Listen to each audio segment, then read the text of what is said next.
नमस्कार, मैं श्यामगिरी। आप देख रहे हैं टीएफडी इंडिया लाइव। टीएफडी इंडिया लाइव में आप सभी दर्शकों का स्वागत है।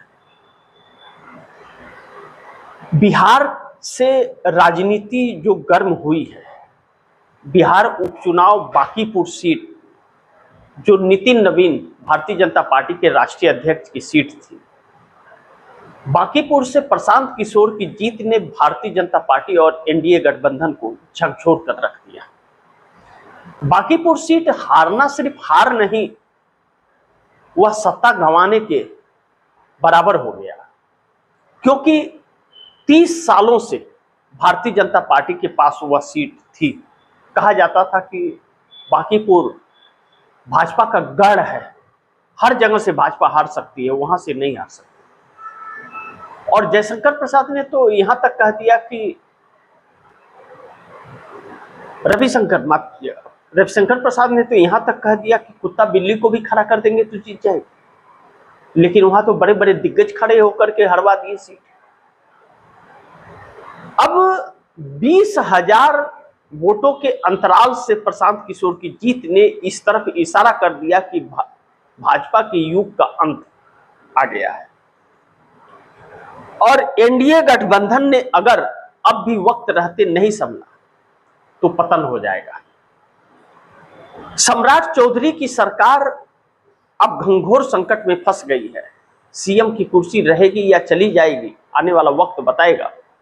लेकिन जब बांकीपुर सीट प्रशांत किशोर जीत रहे थे तो दिल्ली के अंदर संसद परिसर में नीतीश कुमार हंस रहे थे, यह जानकर कि भाजपा हार रही है। विपक्ष पूरी तरह से मोदी सरकार पर हमलावर है और अमित शाह के इस्तीफे पे अड़ा हुआ है और नीतीश कुमार मजे ले रहे हैं। नीतीश कुमार को जिस तरह से जेडीयू को तोड़ने की कोशिश और बीच में एक फूट डालने की कोशिश भारतीय जनता पार्टी की तरफ से मोदी और शाह ने किया, पिछले दिनों हर किसी को इस बात का पता है। लेकिन अब मोदी और शाह एक ऐसे मोड़ पर आकर के खड़े हो गए हैं कि सत्ता बचेगी या जाएगी, इस बात का डर सता रहा है, क्योंकि भारतीय जनता पार्टी के अंदर ही फूट हो गई। एनडीए गठबंधन के लोग ऐसे मौके पर साथ न छोड़ दे, इसलिए नीतीश और नायडू से बैठकों का दौर चल रहा है। लेकिन नीतीश कुमार के पास 85 एमएलए और 12 सांसद की ताकत है, यह मोदी को अब समझ आया है। और अमित शाह के इस्तीफे पर विपक्ष जो अड़ा हुआ है और पार्लियामेंट चल नहीं रहा है, स्थगित हर रोज हो जा रहा है, उससे भारतीय जनता पार्टी के लिए मुश्किलें खड़ी हो रही है।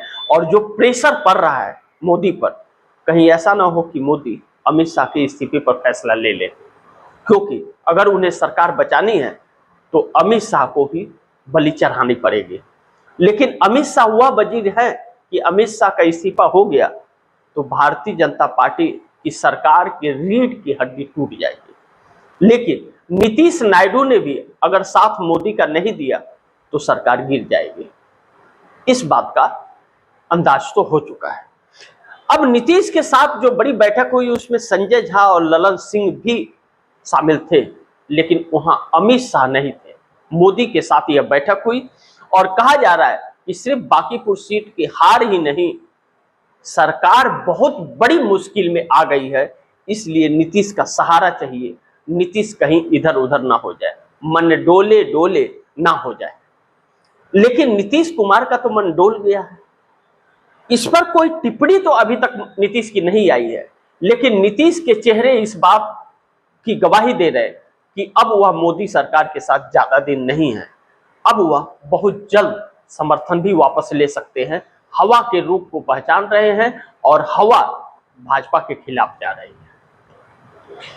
अब पूरा हिसाब बराबर करने का वक्त नीतीश कुमार के पास आ गया है। अब लेकिन इसी के साथ चंद्रबाबू नायडू 16 और 2 पवन कल्याण 18 सांसदों की जोड़ी, यह भी मोदी से खफा हो रही है, क्योंकि युवा पीढ़ी मोदी से नाराज हो रही है। सी वोटर का सर्वे यह कहता है कि 86.8% जनता मोदी सरकार ही नहीं एनडीए के खिलाफ हो गई है।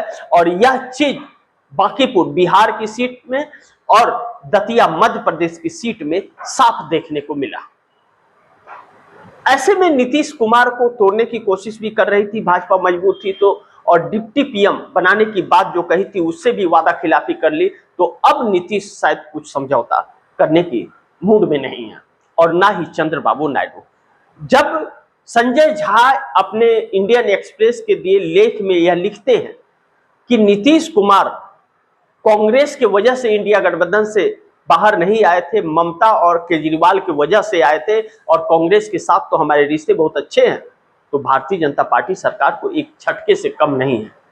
लेकिन ललन सिंह ने भी जब बयान दिया था पिछले दिनों कि भारतीय जनता पार्टी गलतफहमी में न रहे या ध्यान रखे कि नीतीश कुमार के समर्थन से ही बिहार से लेकर दिल्ली तक सरकार चलती है, तो यह एक बहुत बड़ी चुनौती थी और आज मोदी सरकार फंस गई है।